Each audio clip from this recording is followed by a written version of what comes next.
Há cerca de 6.000 anos, algo estava a mudar na Europa. Os seus habitantes, agora agricultores, escolhiam as terras mais propícias para a produção de alimentos. Surgiram então as primeiras aldeias e definiram-se os contornos daquele que viria a ser o novo mundo, o Neolítico.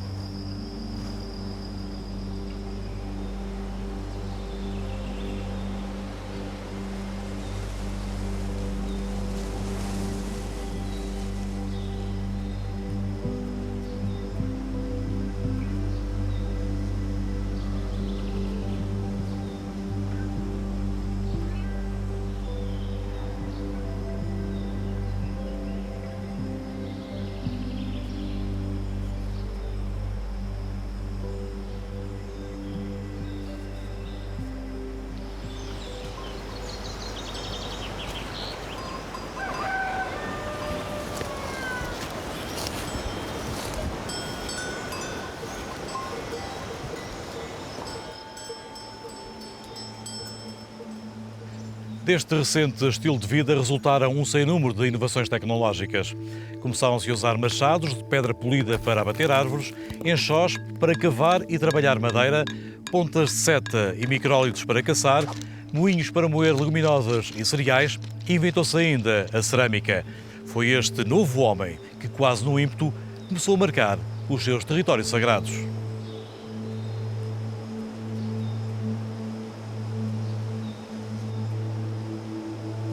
E fê-lo da forma mais extraordinária possível. Usou aquilo que na natureza é mais perdurável, a pedra. Esses grandes monumentos, a que os arqueólogos chamam de megalíticos, decoram até aos dias de hoje algumas das mais esplêndidas paisagens um pouco por toda a Europa. Os homens do Neolítico construíram assim templos para a eternidade.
Cercada por serras, vales e rios, do litoral às terras altas do interior de Portugal, a região de Viseu, Dom Lafões e Severo de Voga é o berço e o leito de múltiplas gerações que lhe chamam casa desde os primórdios. A fertilidade das terras, a qualidade da água e a paisagem ímpar unem os pontos de uma história gravada nos solos rochosos e passada de mão em mão aos seus herdeiros.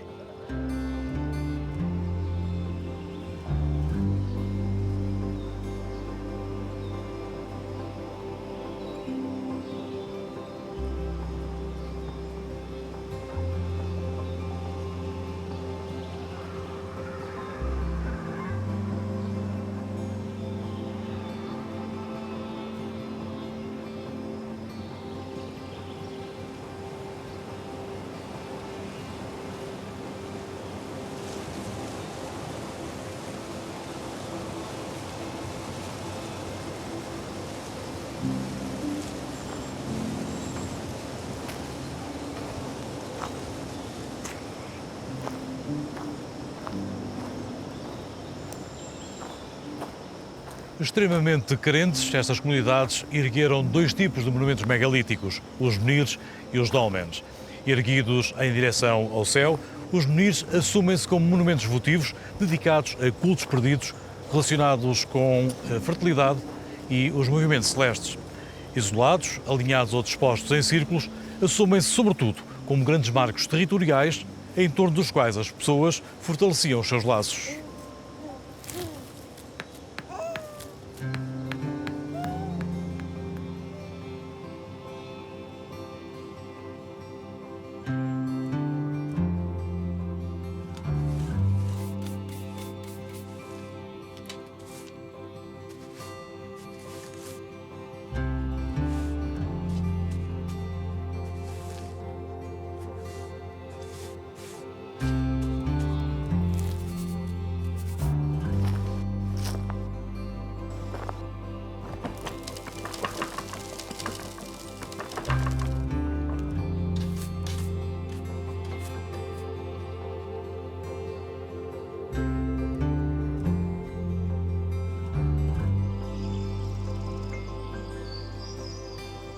Os monumentos a que chamamos dólmenes ou antas são sepulturas coletivas que se destinavam sobretudo àqueles que dentro da comunidade gozavam de grande prestígio social.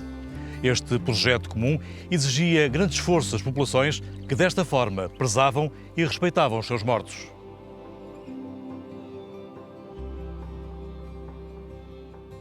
A esses edificaram grandes jazigos em pedra com ampla sala que por vezes teria corredor de acesso. A imagem que a maioria das pessoas tem destes monumentos de 3 pedras ao alto, como a cobrir, é, na realidade, o esqueleto da sua forma original. O que geralmente se desconhece é que estes eram cobertos por camadas de terra e pedra, que formavam uma massa ou um monte em forma de mama e, por isso, são designadas de mamoas.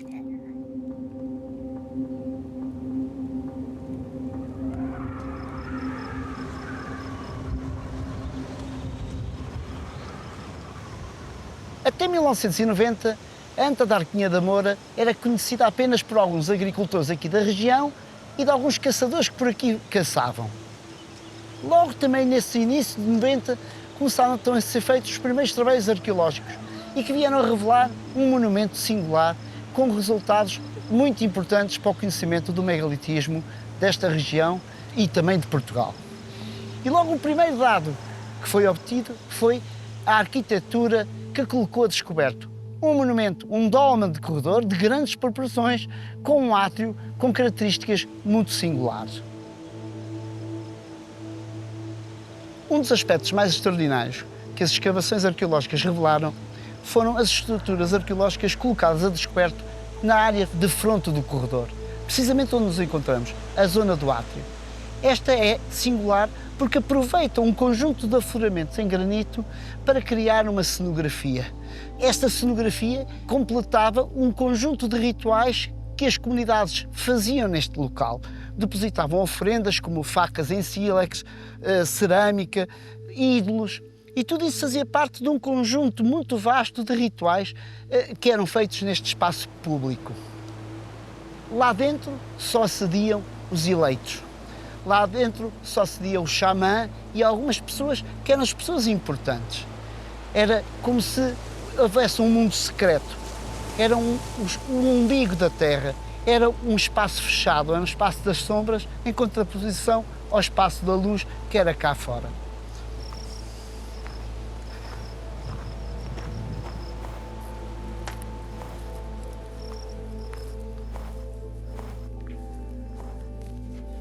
O corredor de Anta da Arquinha da Moura tem uma particularidade que o torna diferente dos outros. Primitivamente, possuía à entrada da câmara, 2 pilares. Resta apenas este, um pilar em granito. Eles marcavam a diferença entre a cripta funerária e o corredor de acesso. Era o último reduto a qual o defunto chegava trazido pelo xamã e pelos seus eleitos. Era aqui, no interior da câmara funerária, que eram colocados os defuntos, os mortos.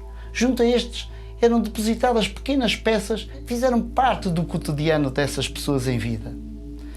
Neste monumento foram achados mais de 300 pontas de seta, 400 micrólitos, 90 machados. No entanto, o achado mais importante feito neste monumento refere-se aos ossos humanos.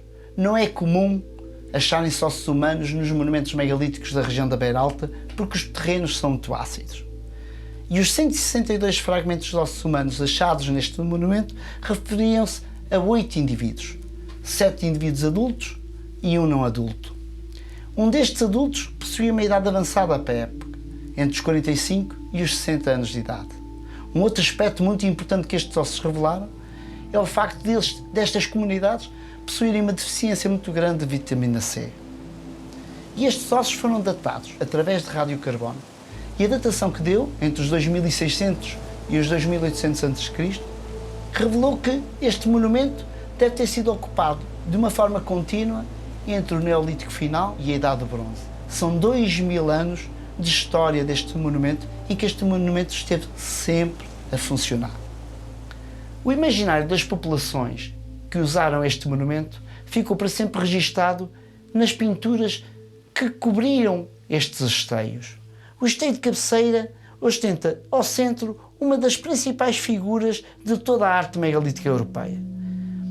Presidida por um círculo com anéis concêntricos, é encimada por uma figura humana que lembra um xamã, provavelmente um feiticeiro. Por baixo, uma pele esticada que é outra das figurações frequentes na arte megalítica da Beira Alta. E estas figuras são rodeadas por um conjunto de animais, de cervídeos e de canídeos e de algumas figuras humanas. Um outro motivo verdadeiramente espetacular é o que está presente no esteio C7. Trata-se de uma enorme pele esticada. Esta é uma figura muito particular que representa muito provavelmente a pele de um bovídeo aberta. E esta é particularmente bonita porque tem um rendilhado a torneá-la.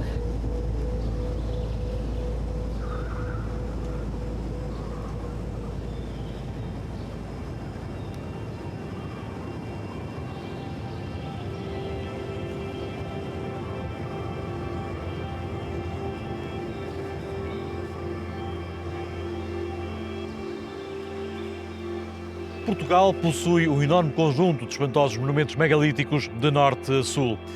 Contudo, aquilo que diferencia os monumentos da Beira Alta é a grande concentração de dólmenes com pinturas no seu interior. E a região de Viseu tem, sem dúvida, alguns dos mais emblemáticos dólmenes pintados e gravados do mundo. Envoltos em mistério e magia, estes sepulcros escondem incríveis narrativas cujo sentido nos escapa.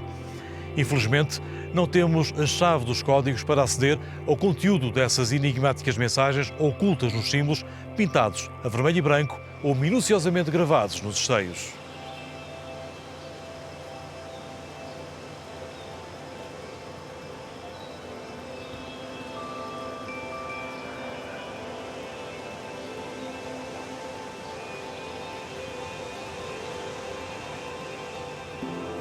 Este é, sem dúvida alguma, o mais extraordinário exemplo da arte megalítica a nível mundial. Costumamos dizer que este monumento está para a arte megalítica, como a Capela Sistina está para a arte renascentista italiana.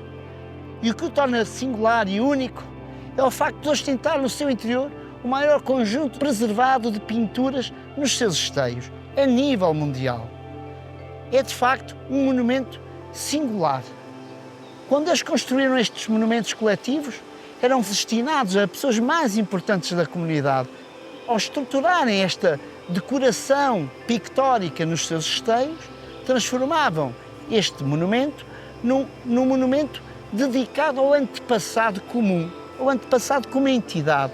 E este é um aspecto muito relevante que temos de ter sempre presente quando visitamos um dolmen. Estes são os motivos que temos no esteio de cabeceira. Temos um dos motivos mais singulares de toda a arte europeia, este símbolo que é um pente. É um pente pintado a vermelho que se sobrepõe a uma grande figura retangular que parece ser um ídolo. Depois temos o esteio completamente marcado por uma moldura a vermelho, decorada a preto, que é um tipo de motivo que é utilizado na arte megalítica desta região. Geralmente os esteios possuíam essa moldura. Todos estes esteios pintados funcionavam como polípticos, portanto têm que ser entendidos como uma narrativa que era contada no primeiro esteio, prolongava-se pelo esteio de cabeceira e terminava neste último esteio. A narrativa, essa desconhecemos, mas é uma narrativa fantástica.